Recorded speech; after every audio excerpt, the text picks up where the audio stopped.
Tonight we continue our look at life in Vladimir Putin's Russia. On the economic front, the country's vast mineral wealth is driving the growth of Russia's middle class. But when it comes to the issue of security, there are concerns about the rise in Islamist terrorism. In part 2 of our series, Moscow correspondent Norman Hermont meets the university rector, who's trying to rein in the spread of radical Islam, and a fitness entrepreneur who's catering to Russia's burgeoning middle class. So begins another day at the office for one of Russia's best-known businesswomen. Olga Slutsky, a former fencer and aerobics enthusiast, has built a fitness empire in the last 2 decades. This club in central Moscow was her first. One of the biggest gyms in center of Moscow. In Soviet times, this Western mix of high-tech equipment and exercise was unknown. But when communism collapsed, Olga Slutsky had a feeling Moscow was ready to embrace working out Western style. Really, in Russia, all processes starts from Moscow. Moscow is the capital of the country, and not only capital, it's capital of the mind, you know? If anything illustrates the tastes of the emerging middle class, it's clubs like these, with membership fees of more than $2,000 a year. Moscow has by far the biggest and most prosperous middle class in Russia. Its GDP per capita is the equivalent of more than $23,000 per year. That's nearly 3 times the figure for Russia's regions, the equivalent of more than $8,000 per year. By comparison, Australia's GDP per capita is about $60,000 per year. Despite the wealth discrepancy, middle-class spending habits have reached well into regional Russia. This chain has grown to 38 clubs, half outside of Moscow. That's, of course, prove somehow that middle class exists.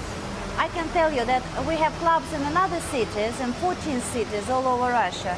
And right now, really, most of our clients are middle-class people.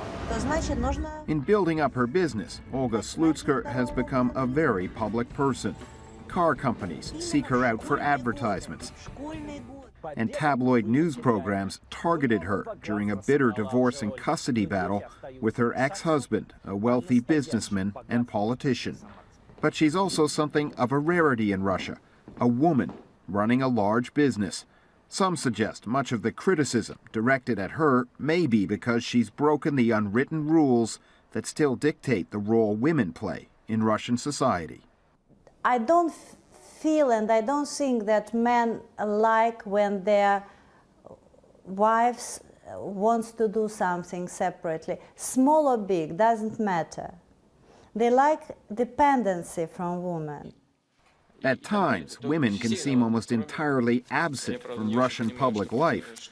They're barely seen around the cabinet table. They're largely invisible in the Duma. This in a country with 10.5 million more women than men. I think that's a huge perspective for Russia. Start use women's power, start to use women's talents, women's capacity, women's energy. For Olga Slutsky, the rise of the new Russia has brought opportunity and success. But in a very different part of the country, the fall of communism is still playing out, with potentially dangerous consequences. This is the famous Kremlin in Kazan, in the heart of Islamic Russia, Tatarstan. From the uprisings that began the Arab Spring to the ongoing civil war in Syria, Russia's policies have been partly shaped by a persistent fear of radical Islam. It's estimated Muslims will soon make up 15% of Russia's population. Most follow a moderate form of Islam, but there are fears in places like Tatarstan that is changing. The threat is real. Last year, the Republic's chief mufti barely escaped an assassin's bomb that destroyed his 4-wheel drive. Another Islamic leader was shot dead. A fundamentalist group has posted videos online claiming responsibility for the attacks. At Tartarstan's government-backed Islamic University, there's an effort to steer students away from fundamentalist Islam. Here, the stress is on the cooperative, non-violent version that has existed in Tartarstan for centuries.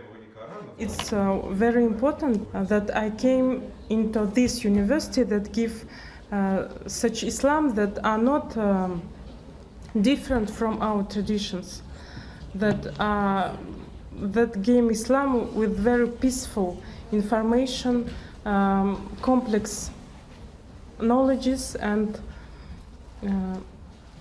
reliable Islam.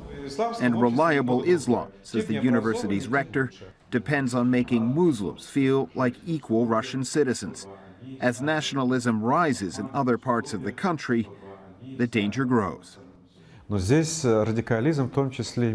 Here, radicalism has planted some roots, dealing with rights of abused Muslims. That's when Muslims start looking for a reason to blame their problems on someone else, on another part of the population. Islam in Tatarstan has long been moderate and relatively low-key, but many suggest the collapse of the Soviet Union provided the ideal conditions to promote radical Islam. Fundamentalist Wahhabist imams flooded in to teach Russia's Muslims. First, they were in Chechnya, says this analyst. Now, they're here. In the 90s, some foreign Wahhabists from Saudi Arabia were fighting for the hearts and minds of Chechens. There are 1 million Chechens.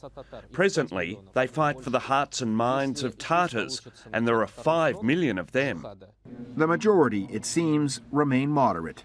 There are few signs yet that militants here are anywhere nearly as strong as they are in Caucasus regions like Chechnya and Dagestan.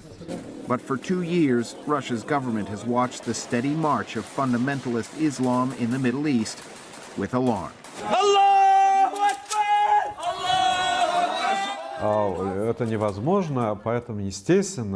It is impossible in Russia to escape the impact of the world, because for Muslims it is quite attractive what is happening in the Islamic countries.